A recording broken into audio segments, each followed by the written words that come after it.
I've been studying Balinese music and dance in Bali for the last 10 years, and one of the forms of performance that I've been interested in is Wayang Kulit. Wayang Kulit is usually translated as shadow puppet theatre, and the name comes from two words, wayang, from a Balinese word for shadow, and kulit, which refers to leather, usually made from water buffalo hide, from which one-dimensional puppets are made. And these puppets are carved out of the leather with intricate holes drilled through them to make them look quite lacy and ornate. And their limbs, particularly their arms, are jointed so that the puppet master who's manipulating them can make it look as if they're moving or walking or waving their arms at each other.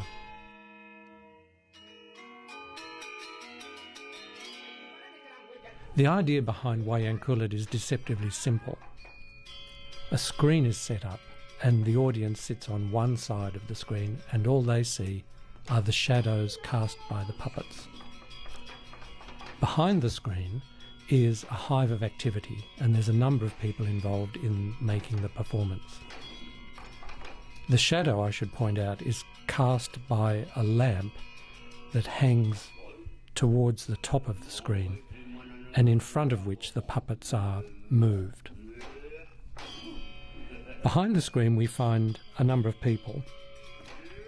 The most important of these is the dalang, the puppet master. And quite often the dalang is responsible for having made the puppets as well as for manipulating them and doing the voices and telling the story.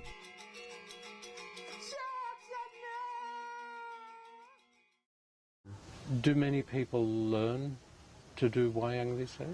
No, just few people learn that because not more popular now, not strong entertainment like that. Because the people now many choice from the television, or they can choose directly from another country. Oh, this good.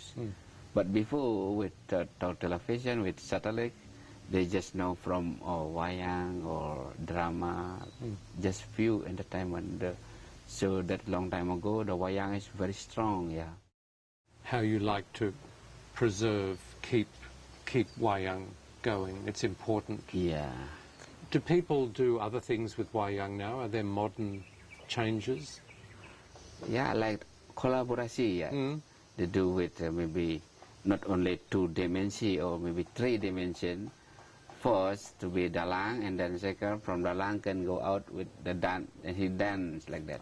In the front of the screen, yeah. That I have do some time there for different, for maybe special order or something like that. But normally I do classic, only. Symbolically, the position of the dalang is more complex.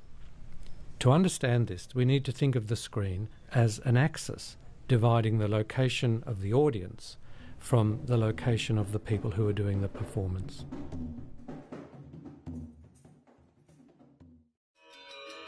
Balinese people see the world as the combination of 2 opposing forces, what they call sakala and niskala, the seen and the unseen.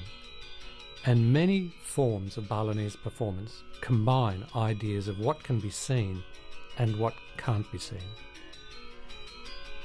The audience, as we know in Wayang Kulit, can see the shadows, but they can't see the activity that creates those shadows or the musicians that are accompanying it, or the work of the helper or the dalang.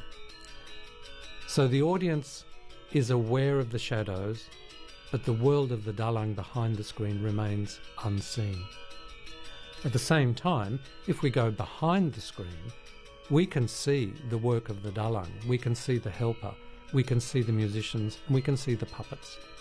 But we can't see the shadows because they are on the other side of the screen.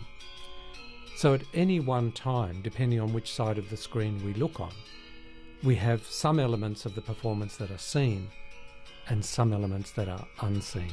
And this combines these 2 ideas, these 2 opposing forces, to create this representation of the ways that Balinese people see the world.